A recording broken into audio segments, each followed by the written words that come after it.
Bem, então voltando para Ponciá, para o nome dela, ela não se reconhecia então com esse nome e ela ficava gritando muitas vezes o nome dela, Ponciá, Ponciá, para ela mesma ouvir. E ela se perguntava, inclusive, sobre o acento, né? Ponciá, o acento no A, fazendo com que o nome fique uma oxítona, né?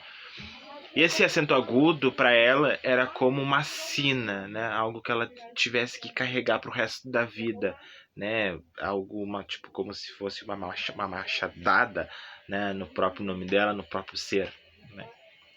Então, para te ver o quão fundo ela foi, né? No nome dela, no acento do nome dela.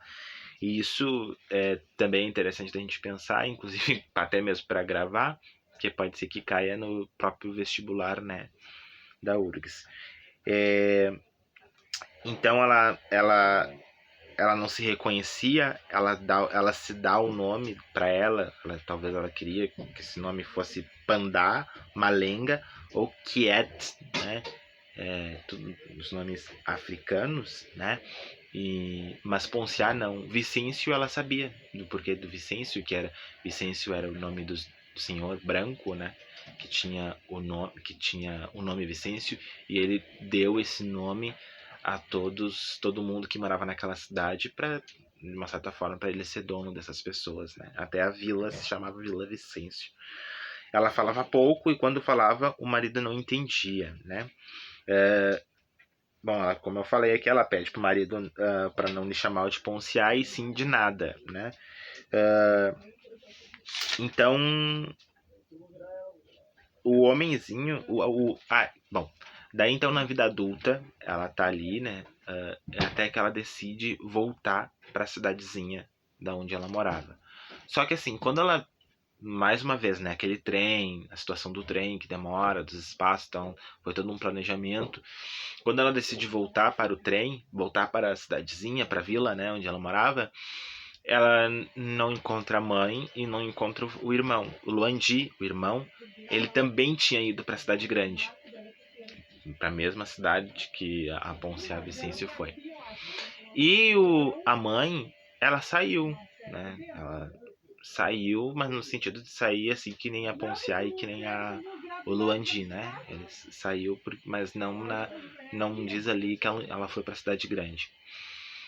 Então os três saíram e ela chega e tá tudo a mesma coisa, né? A Ponciá Vicêncio, quando ela chega na casa dela ali, inclusive ela começa a ter lembranças, lembrar, e até que ela enxerga o homenzinho de barro, que é o avô, né? O avô dela. E então, e ela é uma mulher que vive sempre nessa situação subalterna, nessa situação de oprimida dela mesma, né? E da situação que ela vive, que ela sempre se pergunta da herança do avô, né? Essa herança. O que pode ser essa herança? O que é essa herança, né? Que ela sabe que tinha do avô e que isso perdura ao longo do romance. Aqui eu já disse que não foi com o marido que ela teve o primeiro prazer, né? Que foi quando ela passou debaixo do arco-íris, que ela se tocou, que ela teve o primeiro prazer. Não foi com o marido dela. Bom, agora voltando lá para a infância, onde ela tá na igreja, uma pessoa passa, né, e diz assim: "Ah, me dá o teu WhatsApp aí que eu vou passar para uma amiga minha que tá precisando de uma empregada doméstica lá". E daí ela vai, né, trabalhar. Estão batendo. Ela vai trabalhar nessa casa como empregada doméstica e ela começa a guardar dinheiros, né, nela mesma, na casa dela, no quarto dela ali, para futuramente comprar uma casa e buscar a mãe e buscar o irmão para morar com ela. Então ela tem uma mente, ela tem um pensamento de querer ter essa ascensão social, de ter uma casa, de ter a sua família, de ter os seus filhos e tal, e ajudar, né, buscar a mãe e o pai, tirar eles daquela situação escravagista, né, que ela diz isso, inclusive, que aquilo não era uma situação pós-escravidão, coisa nenhuma, porque dali era uma escravidão só, pós-escravidão é só um nome, as pessoas ali eram escravas, né, tá?